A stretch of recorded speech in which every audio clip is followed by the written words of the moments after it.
की वजह से हो रहा है। तुम्हारे गाल की तिल की वजह से कुछ नहीं हो रहा, लेकिन हाँ तुम्हारी वजह से हो रहा है। तुम इस घर में लक्ष्मी का रूप लेकर आई हो। सब बात ठीक है राज, लेकिन मैं माँ से और झूठ नहीं बोल सकती। मैं कल ही उन्हें सब कुछ सच सच बता दूंगी। नहीं रोशनी, अभी हम कुछ नहीं बता सकते। अभी हमारी शादी को ज्यादा दिन भी नहीं हुए। तुम माँ के दिल में अपने लिए थोड़ी और जगह बना लो, उसके बाद में पक्का मैं ही माँ को सब कुछ बता दूंगा। इस तरह से दिन गुजरने लगते हैं और शकुंतला के घर में खुशियों का आना लगा रहता है। शकुंतला अपनी बहू से बहुत प्यार करने लगी थी। एक दिन शकुंतला रोशनी के कमरे में गई। बहू, ओ बहू, कहाँ है तू? माँ मैं बाथरूम में हूँ, नहा रही हूँ। अरे देख तो मैं तेरे लिए क्या लाई हूँ, जल्दी बाहर आ। अब मैं क्या करूँ? मेरे पास तो काजल भी नहीं है, अब चेहरे पर क्या लगाऊं? राज तुमने अच्छा फंसाया मुझे। माँ आप अपने कमरे में जाइए, मुझे नहाने में थोड़ा टाइम लगेगा। मैं खुद आपके कमरे में आ जाऊंगी। नहीं बहू, तू जल्दी से निकल कर आ, मैं यहीं बैठी हूँ तेरे कमरे में। जब रोशनी को इस बात का एहसास हो गया कि उसकी सास कमरे से नहीं जाएगी, तो उसने अपने गीले बाल एक तरफ कर लिए और बालों से अपना आधा चेहरा छुपाकर बाहर आई। बहू नहा ली तुम? देखो मैं तुम्हारे लिए नई साड़ी और गहने लाई हूँ।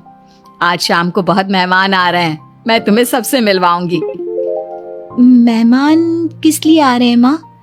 अरे तुम्हें राज ने बताया नहीं बहू? हमारी कंपनी इस साल नंबर 1 की पोजीशन पर पहुंच गई है और ये सब तेरी वजह से हुआ है। चलो मैं चलती हूँ, मुझे शाम की बहुत सारी तैयारी भी तो करनी है। जब शकुंतला रोशनी के कमरे से चली गई, तब उसकी जान में जान आई। शाम को पार्टी में बहुत बड़े बड़े लोग आए थे। शकुंतला ने अपनी बहू को सबसे मिलवाया और उसकी खूब तारीफ की। पार्टी में सब लोग शकुंतला के सक्सेस का राज पूछ रहे थे, तो शकुंतला अपनी बहू और उसके दिल की तारीफ कर रही थी। एक दिन शकुंतला अपने बहू बेटे के साथ घूमने गई। आज हम घूमने आए हैं तो देखो मौसम भी कितना प्यारा हो गया है, लगता है बारिश आने वाली है। शकुंतला के इतना कहते ही जोरों की बारिश शुरू हो गई। रोशनी और राज कुछ सोच पाते इससे पहले ही रोशनी के गाल पर काजल का तिल बह गया और शकुंतला ने ये सब देख लिया। अब शकुंतला के गुस्से की कोई हद ना रही। तुमने मुझसे झूठ बोला? तेरी इतनी हिम्मत? कल वही मैंने तुझे इतना प्यार किया, तुझे अपने बेटे से ज्यादा ममता दी और तूने मेरे साथ विश्वासघात किया। मैं तुझे कभी माफ नहीं करूंगी। माँ, इसमें रोशनी की कोई गलती नहीं है। मैंने ही कहा था इसे ऐसा करने के लिए। रोशनी ने कई बार आपको सच्चाई बताने की कोशिश की, लेकिन मैंने हर बार उसे रोक दिया। क्या तूने कहा था? क्यों किया तूने ऐसा? कितना बुरा दिन था वो जब मैंने तुम दोनों की शादी करवाई और तुझे शर्म नहीं आई अपनी माँ को धोखा देते हुए। तो माँ मैं और क्या करता?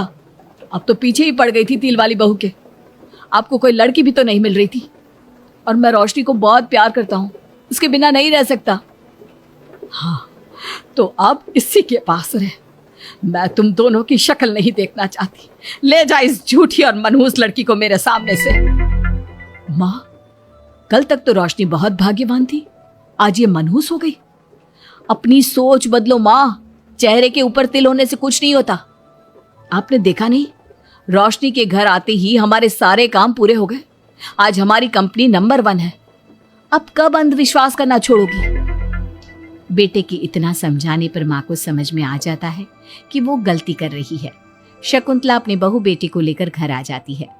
अगले दिन शकुंतला रोशनी के गाल पर काजल से एक तिल बना देती है। राज और रोशनी शकुंतला को बहुत हैरानी से देखते हैं। तब वो कहती है, ऐसे क्या देख रहे हो तुम दोनों? ये तिल नहीं, काला टीका है, ताकि मेरी बहू को किसी की नजर ना लगे। शकुंतला की बात सुनकर सब हंसने लगते हैं।